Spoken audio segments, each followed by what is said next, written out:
Bonjour à tous, on va commencer avec le premier exercice concernant la calculatrice, mais touchant aussi à d'autres domaines de connaissances mathématiques, les fonctions paraboliques, les fonctions linéaires, et enfin le calcul littéral. Alors, l'enseignant de Chloé lui demande de représenter la fonction f de x, qui est écrite ici. Chloé prend sa calculatrice et écrit la chose suivante. Son enseignant lui dit qu'elle devrait obtenir une fonction affine, et elle, ce n'est pas ce qu'elle observe. Déjà, afin de mieux comprendre cet exercice, peut-être que l'on devrait utiliser, comme elle, la calculatrice et représenter la fonction telle qu'elle l'a représentée.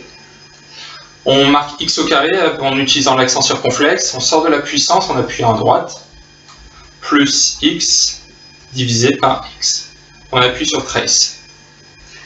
Ce qui arrive sur notre écran peut et arrive assez souvent sur vos calculatrices, c'est tout simplement une fenêtre qui a été mal définie.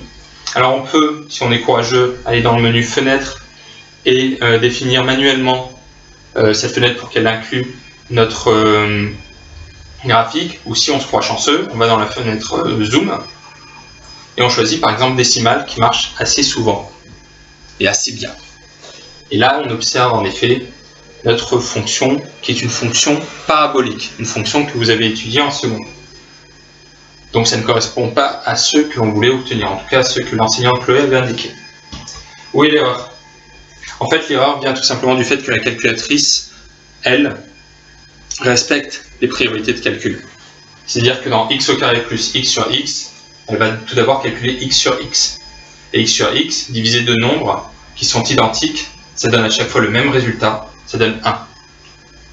Ensuite, elle additionnera x au carré plus 1. Mais vous pouvez voir dès maintenant que l'on obtiendra une fonction qu'on appelle parabolique, puisqu'on aura x au carré plus 1.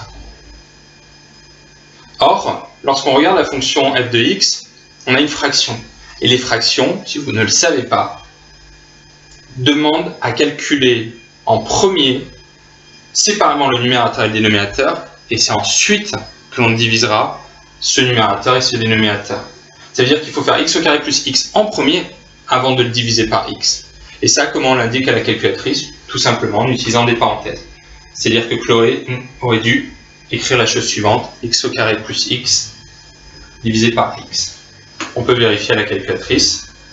On retourne dans f de x. On insère des parenthèses. Et on trace. Et on obtient bien une fonction affine, c'est-à-dire la fonction attendue par notre enseignant. Un petit exemple avant de passer à la question 2. Si je vous demande de représenter la fonction 3x au carré plus 7x plus 8 par exemple sur 5x plus 6. Vous devrez, sur votre calculatrice, isoler le numérateur avec des parenthèses divisé par le dénominateur, lui aussi, entre parenthèses. Si vous ne tapez pas ça et que vous oubliez vos parenthèses, vous allez obtenir la chose suivante.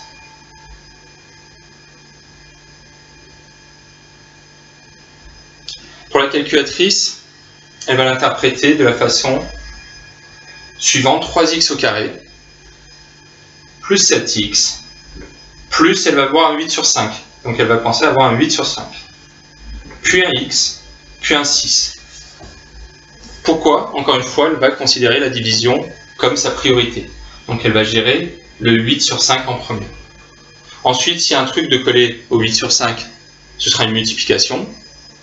Sinon, ce sera soit une addition, soit une soustraction.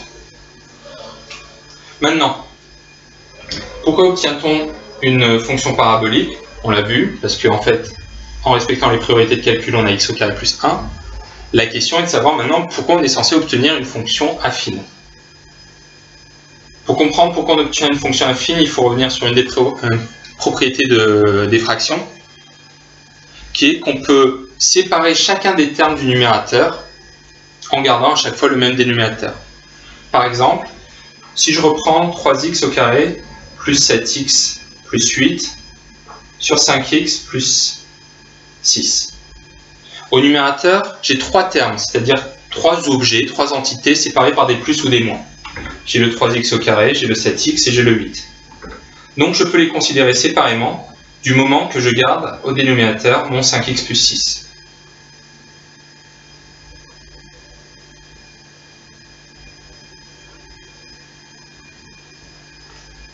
En appliquant cette technique à l'exercice de Chloé, ça nous donne quoi? Ça nous donne x au carré plus x sur x qui est égal à x au carré sur x plus x sur x.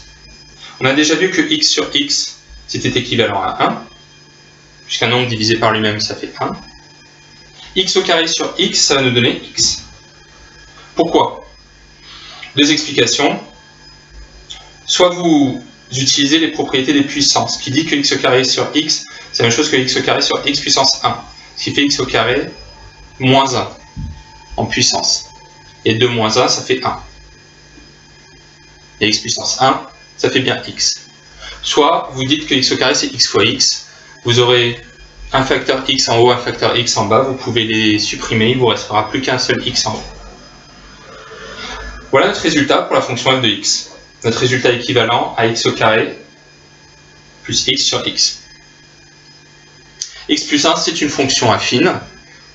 À vous de repérer son coefficient directeur et son ordonnée à l'origine et de vérifier que c'est bien la fonction qui a été donnée sur votre calculatrice. Voilà, c'est terminé pour l'exercice 1. Donc on a vu, je répète, comment bien utiliser la calculatrice. Faites bien donc attention quand vous avez des fractions à bien mettre des parenthèses pour isoler vos numérateurs et vos dénominateurs. On a vu qu'on pouvait ici casser des fractions, en tout cas casser un numérateur en plusieurs termes, et on a utilisé d'autres petites propriétés comme le fait que x sur x donnait 1, que x au carré sur x nous donnait x puissance 1 soit x. N'hésitez pas à inventer des fractions, des fonctions qui ressemblent à des fonctions homographiques, c'est-à-dire sous forme de fractions, et à voir si vous pouvez séparer les numérateurs et les dénominateurs et les représenter convenablement sur votre calculatrice.